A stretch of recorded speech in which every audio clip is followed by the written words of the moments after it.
ओम शांति। महाशिवरात्रि का पर्व सनातन धर्म में बहुत ही महत्वपूर्ण पर्व है, क्योंकि सनातन धर्म में अनेकानेक देवी देवताओं की पूजा आराधना विभिन्न प्रकार से वर्ष भर अनेक त्योहारों के द्वारा विधि विधान पूर्वक की जाती है। परंतु महाशिवरात्रि का पर्व देवों के देव महादेव उस शिव के प्रति समर्पित है और बहुत ही विशिष्ट कथा इस पर्व के साथ जुड़ी हुई है। और इसीलिए आइए हम उस कथा से वर्तमान संदर्भ में हमें महाशिवरात्रि किस तरह मनानी चाहिए वो थोड़ा सा सोचते हैं, क्योंकि आध्यात्मिकता हमें सिखाती है कि आपको वर्तमान में कैसे जीना चाहिए। और वर्तमान अनेक मान्यताएं, कहानियां जिसको हमने सुना हुआ है, जिसको हमने माना हुआ है, उसके साथ लेकर के आया है। तो आज महाशिवरात्रि से जुड़ी हुई एक विशिष्ट कथा को जानते हैं। कहते हैं कि सदियों से दुनिया में अच्छी और बुरी प्रवृत्ति का बोलबाला रहा, और अच्छी और बुरी प्रवृत्ति जिसको देव और दानव का नाम दिया गया। देव और दानव थे तो समान ही, मानव शरीर ही दिखाया गया, परंतु उनकी मानसिकता सकारात्मक और नकारात्मक या शुद्ध और अशुद्ध, इस तरह हम परिभाषित कर सकते हैं।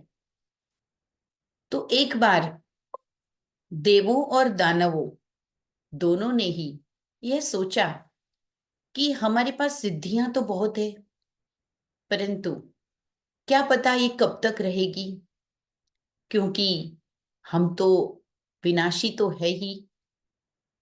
तो क्यों नहीं कोशिश की जाए, अमरत्व की खोज की जाए। अगर अमरत्व मिल जाए तो हमारी ये सिद्धियां, हमारी ये शक्ति, हमारा ये सामर्थ्य हमसे कभी दूर नहीं जाएगा, और हम जो वर्तमान में भोग रहे हैं, प्राप्त किया हुआ है, वो सदा हमारे साथ रहेगा। और इसीलिए अमृत की खोज का मंथन हुआ। और इसी मंथन के लिए कहते हैं कि विंध्याचल पर्वत को एक प्रकार से मंथन के लिए लिया गया, और बहुत विशाल मंथन का वर्णन शास्त्रों में बताया है कि वासुकी नाग, जो कि बहुत ही बड़े, और उनको ही एक रस्सा बनाया गया। एक तरफ देव और एक तरफ दानवों ने मंथन शुरू किया, और उस मंथन के प्रतिफल स्वरूप कुछ चीजें महासागर के सागर मंथन के कारण महासागर के गर्भ से बाहर आई। और वो चीजें जैसे जैसे बाहर आने लगी, वैसे वैसे उस अमृत की खोज और ज्यादा आकर्षित करने लगी कि जरूर अमृत भी मिलेगा। क्योंकि जब कोई चीज का मंथन करते हैं तो तले में पड़ी हुई गहराई से चीजें बाहर आती है। तो ये भी तले के रहस्य रूपी अनेक रहस्यमयी चीजें बाहर आने लगी, जिसको कहते हैं कि कभी उच्चेक श्रवा नाम का घोड़ा निकला, तो अग्नि रथ निकला। तो ऐसी अनेक जादुई चीजें, एकदम यूनिक चीजें सामने आने लगी। और उसी में से ही कहते हैं लक्ष्मी जी भी प्रकट हुई थी, और उसी में से ही अनेक ऐसी चमत्कारिक वाहन प्रकट हुए थे। ऐरावत हाथी भी निकला था। तो कुछ ऐसे अमृत से पहले हीरे मोती माणिक के भरे कलश भी निकले थे, जिसको 14 रत्न के रूप में गायन है। परंतु अभी तक अमृत नहीं निकला था। ठीक 13वें नंबर पर जब अमृत की खोज अभी बाकी थी तो विष निकला, और हलाहल विष को देखते ही सब पीछे हट गए। न देवताएं न असुर, दोनों में ही वो सामर्थ्य तो नहीं था कि उस विष को स्वीकार करे। उससे पूर्व में जो भी चीजें निकली थी उसे तो देवताओं ने अपने सुख सुविधा के लिए, तो दानवों ने भी कोई ना कोई अपने कार्य के लिए उसको ले लिया। और जब तक एक चीज स्वीकार नहीं की जाती थी तो अगली चीज नहीं निकलती थी। जब ये हलाहल विष निकला तब सभी विस्मित और अनेक चिंतित अवस्था में आ गए कि अब इसको कैसे निपटाया जाए।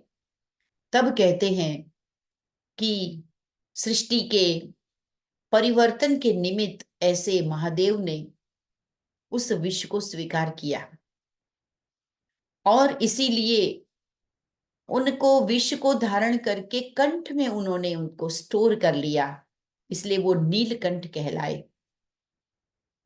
और जब ये विष उन्होंने पी लिया तो बाकी सब देवों ने उनका आभार तो माना ही, परंतु चिंतित भी हुए कि कहीं महादेव को कुछ हो गया तो क्या होगा।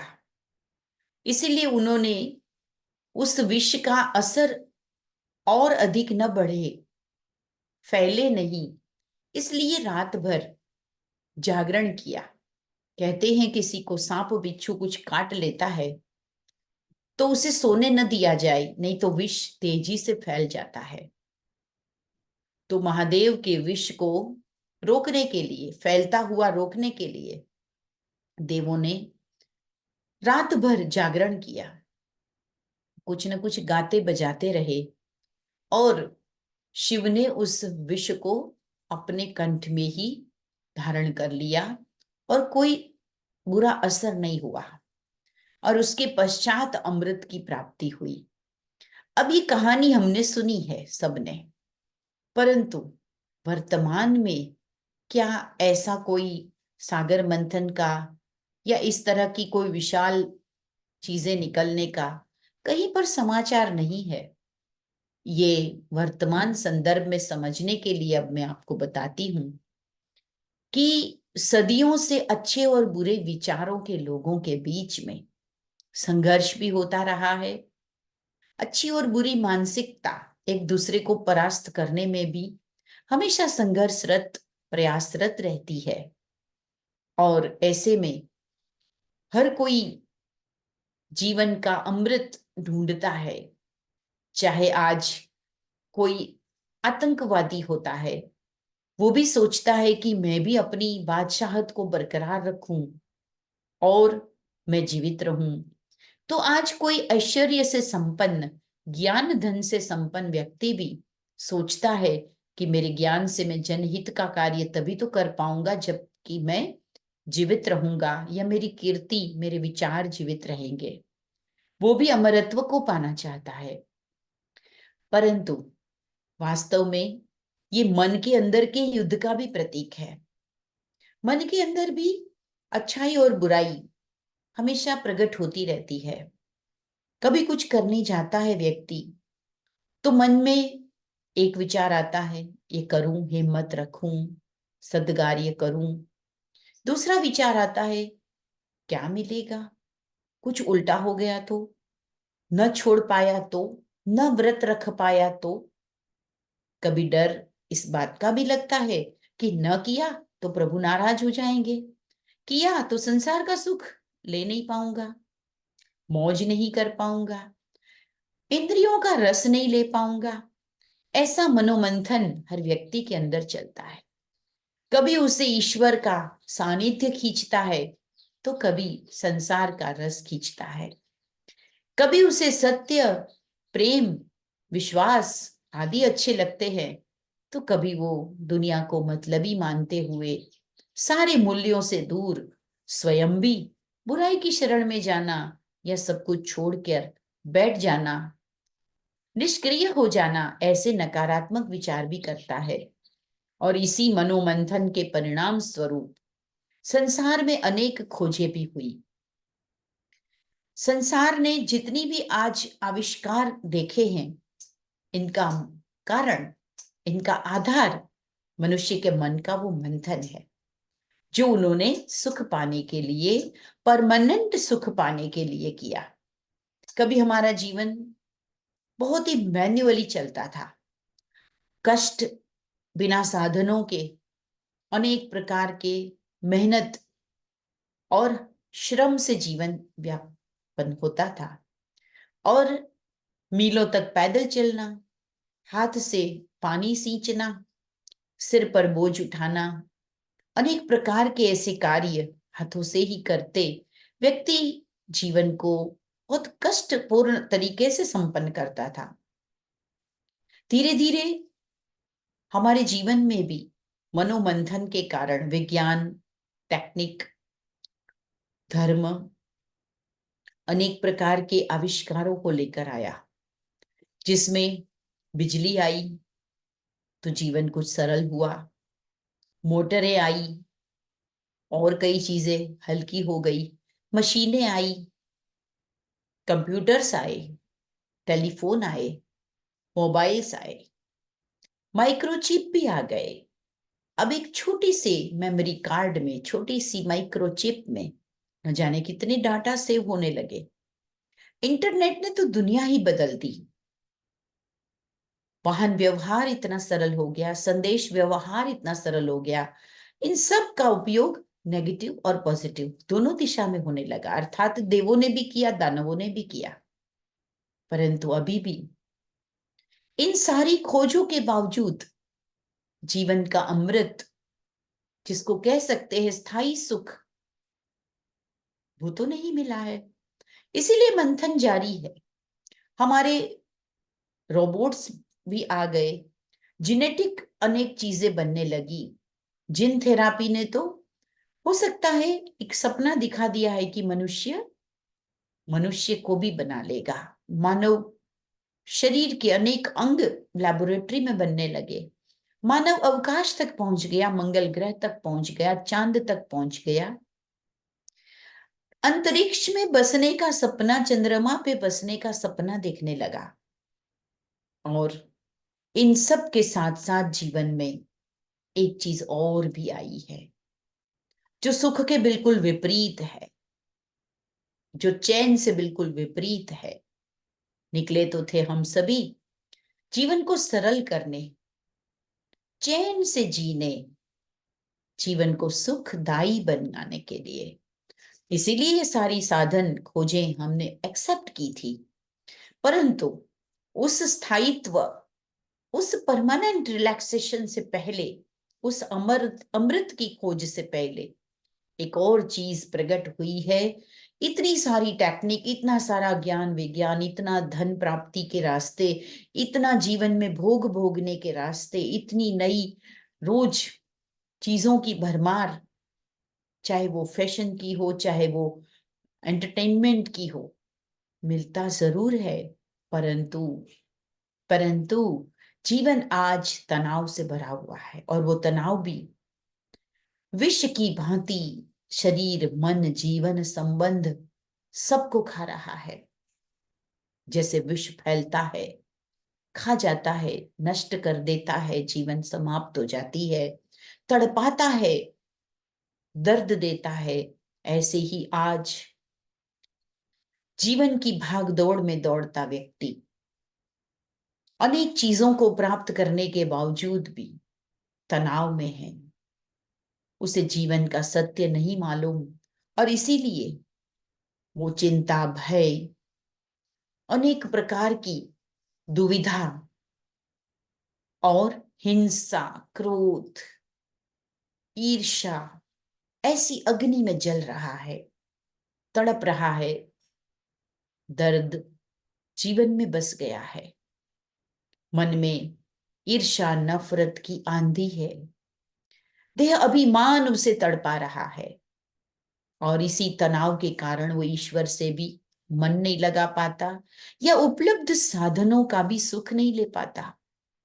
बंगला है, गाड़ी है, अनेक प्रकार के सुख है, परंतु सोने के लिए नींद की गोलियां खा रहा है। वो अनेक प्रकार की बीमारियों का शिकार है, वो अपने गम को भूलने के लिए नशे की शरण में जा रहा है। ये क्या जीवन का सुख है?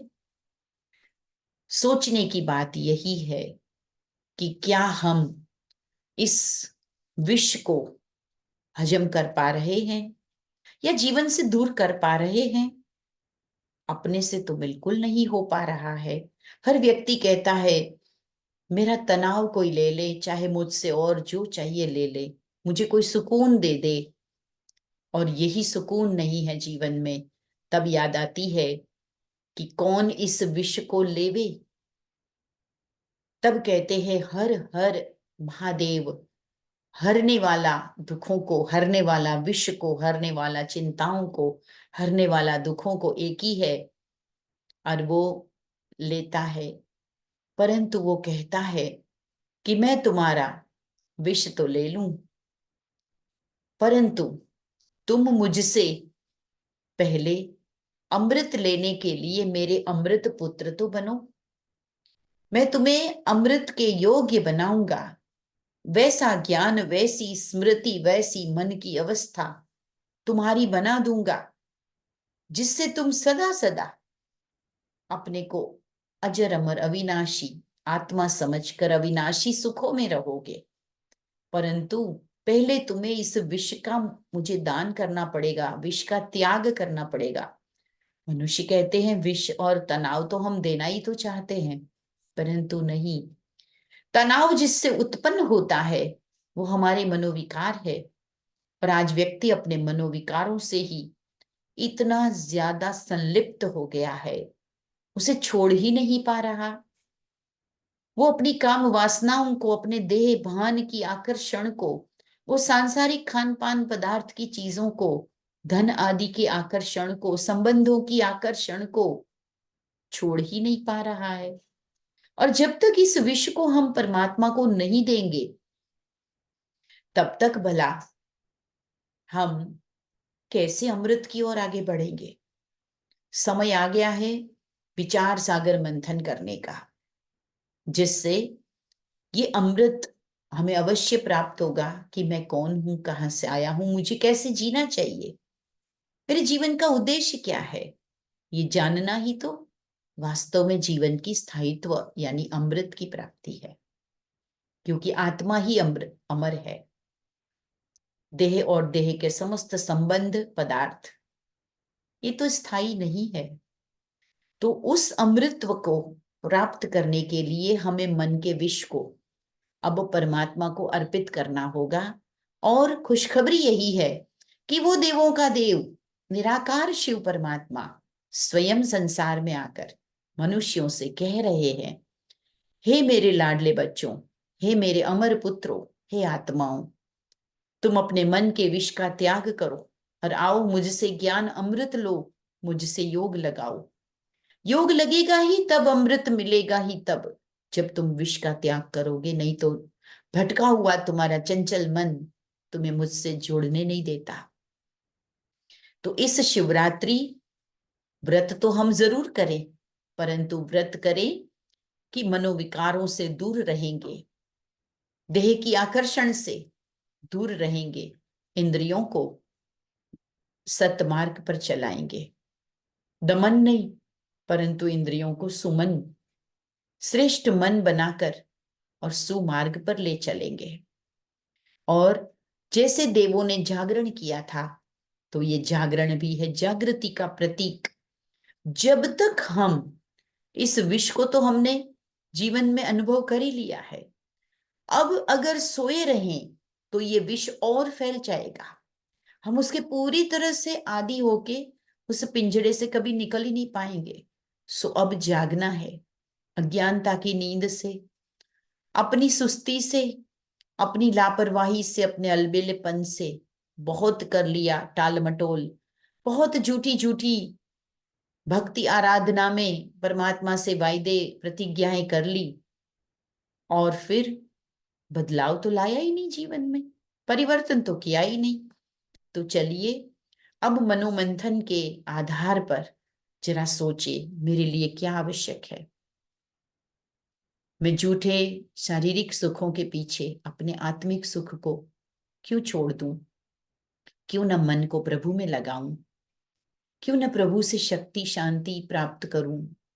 और इन झूठे विकारों ने जो जन्म जन्म मुझे भटकाया, अनेक पाप से ग्रस्त हो गया मैं और दुखी हो गया।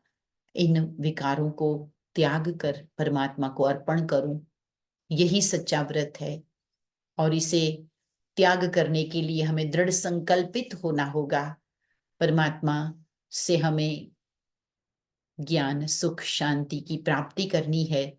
तो इस महाशिवरात्रि आइए जरा मनोमंथन फिर से करें और सच्ची सच्ची मन की बुराइयों को अर्पण करें। जैसे अनेक प्रकार की नशे की चीजें भांग आदि चढ़ाते हैं, वास्तव में मन जिससे दीवाना मतवाला हो गया था, उन विकारों रूपी इस झूठी नशे को उतार फेंके, चढ़ा दे, मतलब त्याग कर दे। न कि वो प्रसाद के रूप में लें, परंतु उसका त्याग कर दे और फिर जागृत रहे, क्योंकि ये कलयुग की काली रात है, अंत काल है, पर सोने का समय नहीं।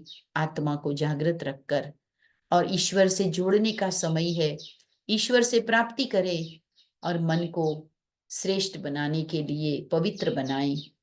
पवित्रता ही सच्चा व्रत है और पवित्रता से ही आत्मा शक्तिशाली बनेगी।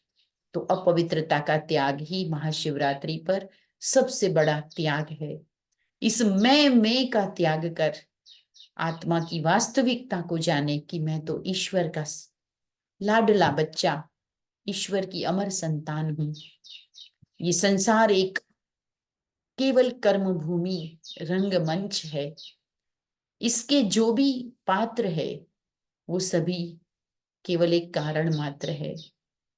दोष किसी का नहीं, मुझे न किसी पर क्रोधित होना है, न किसी से ईर्ष्या रखनी है, न किसी से द्वेष, न किसी से लगाव, परंतु मुझे सबके साथ रहते हुए परमात्मा से मिले हुए ज्ञान को प्रेम को बांटना है।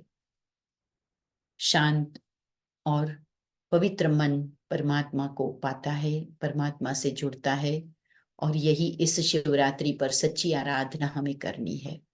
तो सच्ची कहानी यही है कि हम सबको अब तक मिले हुए अनेक रत्नों के बावजूद भी जो ये विष प्राप्त हो गया है, इसी को त्याग कर अगला परमात्मा से अमृत की प्राप्ति का समय आ गया है। तो आइए ऐसा सच्चा सागर मंथन करें, अपने मन में से बुराइयों का त्याग करें और सच्ची शिवरात्रि से शिव को प्रसन्न करें और अपने आप को परिवर्तन करें। ओम शांति।